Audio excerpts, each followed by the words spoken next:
I'm here at Comic Palooza with a living legend, Edward James Olmos. And, oh, thank you, sir. You're welcome. And first of all, I want to get the Battle Star Galactica out of the way. I'll keep it simple. Just, what was your favorite episode out of the whole, even the movies? I would have to say it was probably 33, which was the very first episode that we did. That was a good one. That was the hooker. Yeah, it was. It was the one that really launched the entire reality of the beast. The integrity, the ability to understand what the situation was really pronounced at that moment, and it became probably the seminal starting point of all time of any series. I will say it was the best first episode I've ever seen, period. Yeah, me too. I mean, period. I mean, normally a series takes 3-4 episodes to hook you. That it was in there. Now, I want to ask you about Ronald D. Moore. Okay. Okay. I want to ask you, working with him. Now, did you ever say no? Adama would do this, not that? I mean, was there ever an argument? There was never any arguments. Everybody was open to trying to do the best that we could with whatever it is that we were working with. I had very little to complain about. They went with everything that I intimated, I suggested, I tried to do, and they encouraged it and they helped me. So it was a beautiful experience. Yes, it was, from the beginning to the end. Yeah. Now, I've heard you talk on interviews, text interviews, about you wanted to do a sequel series. What would your idea be for a sequel series? I've heard you mention it. I mean, yeah, I think that I'd like to know what they're doing now. On Earth. On Earth, yeah. See, 200,000 years ago. You just made me and a lot of other fans very happy. Yeah, I'd love to know. Now, I know that I built our log cabin, and of course I buried, Rosalind, Laura, and so I'd like to know what I've been doing in the last 3 years.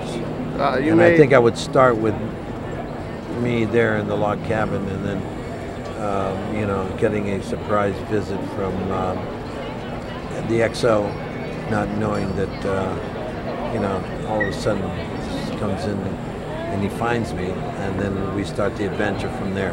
That would be. You made a lot of fans happy with that, because that's my dream product. Yeah, we're trying to do that now. We're trying to see if we can make that work.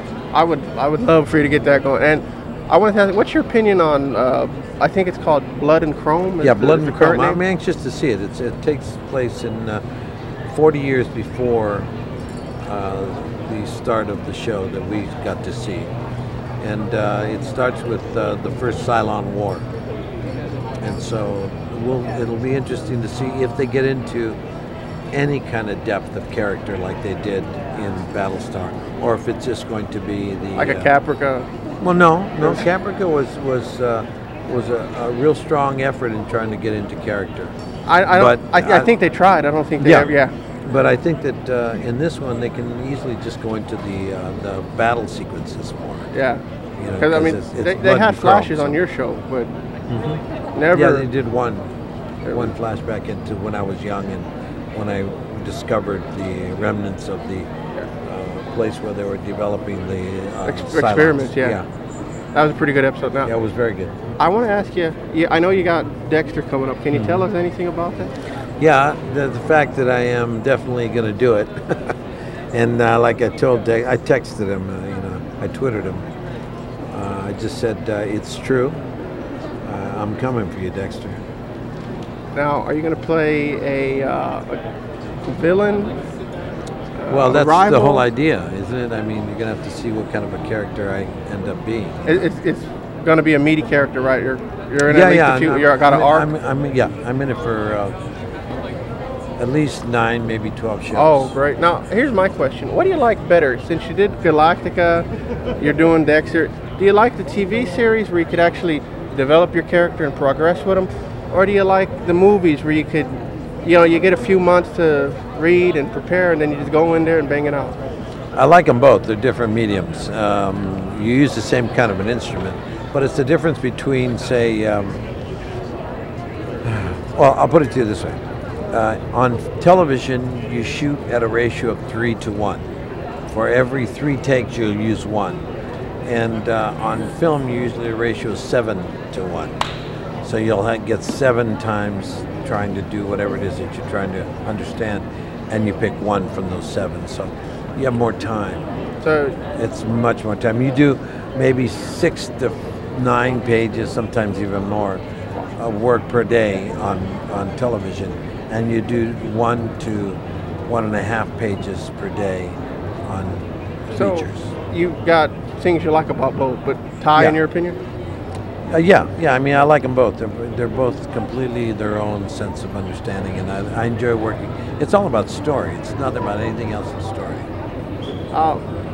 What was your favorite movie? Because you've done so many. I mean, I was looking last night. There's, my favorite movie was I just call it the Ice Cream Suit movie. Yeah, the Wonderful Ice Cream Suit. Yes, thank you. Yeah, I love that movie, and Ray Bradbury did a wonderful job of writing the script, and he wrote the original play and the original story. You was so so much fun. So fun and just hilarious. Because I remember watching you do these serious roles, screaming and all, and then I seen you in the Ice Cream Suit, and I remember rolling on the floor.